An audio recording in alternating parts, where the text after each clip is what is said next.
My name is Daniel Conley, and this is my action research presentation. The full title of this is The Impact of Having Students Ask Questions and Draw Inferences about Primary Documents on Document-Based Question Essay Scores and their Views toward Writing them. It's a lot longer of a title than is actually on the screen. The purpose of the study was to measure the impact of having 9th grade world history students ask questions and draw inferences on their document-based essay scores, along with their views of this assignment. My third-hour honors world history students took part in this study.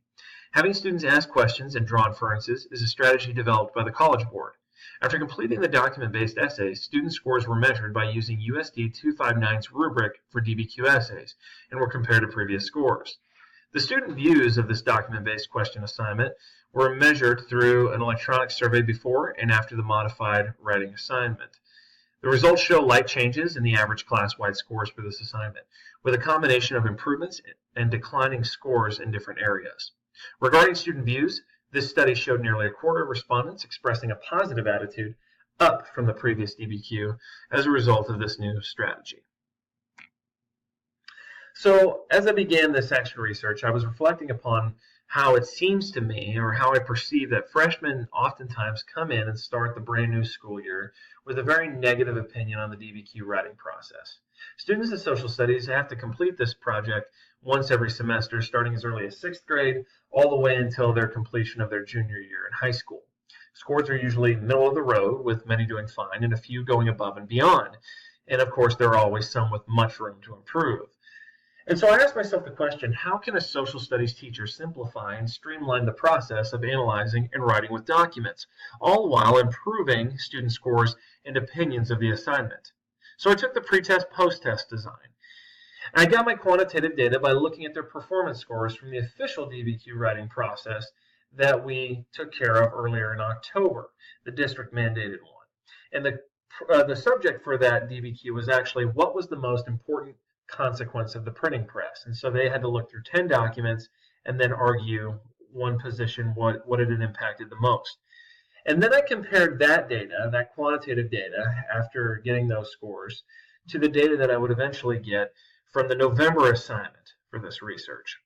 My qualitative data that I collected was through feedback from 2 surveys that I gave, pre and post DBQ, on how people experienced the middle passage journey. That was the November assignment, the second one that I was able to look at here with a modified approach.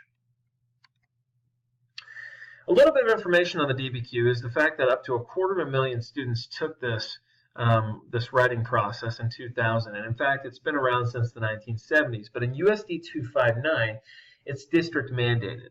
Again, as mentioned earlier, once a semester students have to take this. And so the emphasis is really on analyzing historical evidence and presenting a coherent interpretive narrative based on that evidence, according to Stowell. And there is a very strong power to having students develop their own questions about this. Greer mentions that it's a critical element of historical investigation, and of course Suppan and Wolf note that teachers are often the ones asking the questions and students are not taught the skills for generating their own, when in reality, student-generated questions can actually help students learn in a deeper manner, according to Fade, Elsner, and Haynes. And I completely agree with this, and so it was interesting for me to kind of let go and not be the one asking the questions, but flipping it and having students generate their own. My data collection plan was pretty straightforward. As mentioned earlier, the participants in this process were my 1 freshman honors world history class, and the materials came down to 4 things. We had a pre-test. Basically, these were the DBQ scores from October that I had access to. And then I gave a survey before I gave them the modified assignment to get their views and opinions on writing with documents. Then I gave them the modified assignment and graded those and collected their DBQ scores in the middle passage in November. After that process was over, I then gave them their second SurveyMonkey survey and collected their views on questions and inferences as a process for document writing. The process is pretty straightforward. On the right side, you can see there that we have basically a segment of the rubric from USD 259, and there's a little bit of information on there about what I use and look through and how I grade them. Basically, a 1, 2, 3, and a 4 are how we go through that. They can get those scores, 1 being inadequate, 4 being exemplary. The survey was provided to them after that first DBQ on the printing press to get their feedback about the DBQ and its strategies. So we used a multiple amount of strategies on that first DBQ, and I had a suspicion maybe it's too many. Regardless, they gave me feedback on their cell phones. Immediately following that survey, I gave them a set of documents that concerned the Middle Passage or slave trade from hundreds of years ago, along with a set of questions and instructions. I then walked through the first set of documents with them, and then I kind of gave them the reins. And for the next 2 days, they analyzed the documents and did some writing, and then they submitted. Students then, after that process, took that second survey on school laptops and answered questions about how that second process went for them and what their views on the strategy were. So here's my quantitative data. It was a mixed bag. Some numbers increased, and so unity in style and conventions in terms of errors or spelling, catching, things like that, mechanical problems, and then the coherency of the argument, those numbers went up. And it makes sense because we spent quite a bit of time on those things in the first DBQ. Numbers decreased, however, in content and organization and overall. In other words, they didn't really go as deep with the argument as they did on the DBQ from October with the printing press. And I think while this topic was more interesting for them and the consequences a little bit more clear cut, they just, I think, having less strategy or less assignments to go through those documents, I think that kind of held them back a little bit.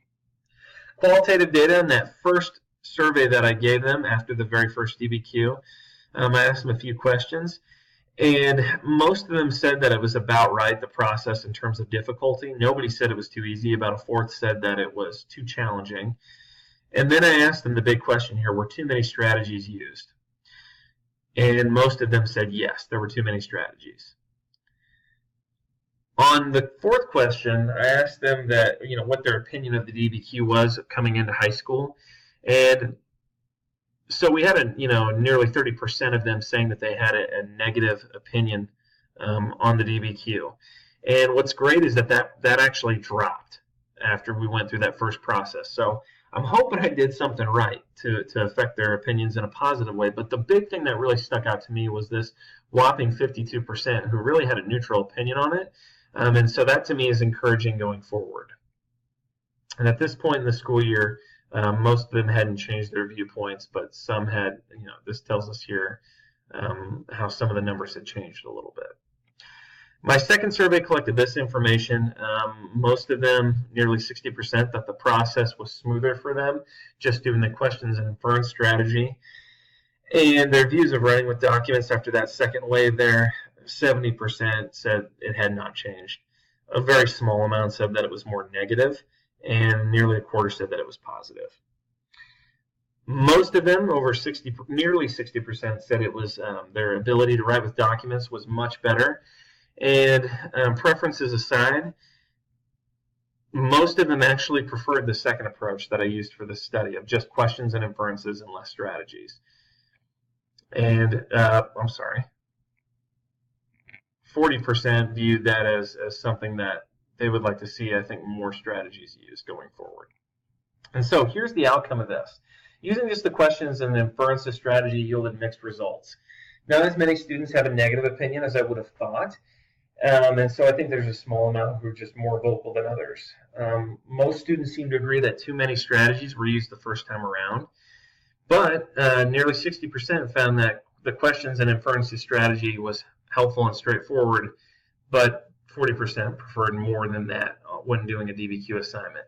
And so going forward, it gives me a little bit of information that there are things that I can do better, and there are definitely ways for me to fix this, to come up with a better combination than even this second time around.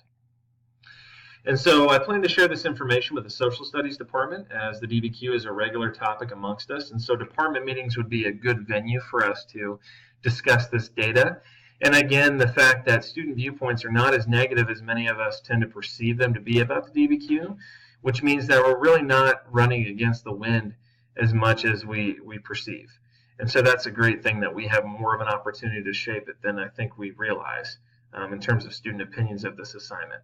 And lastly, I'd like to share this information with all current world history students as an opportunity to figure out what are some more ways that we can modify this, and to have a good discussion about how I can better serve them as their teacher, and how they can help me understand how students learn in a more clearer way.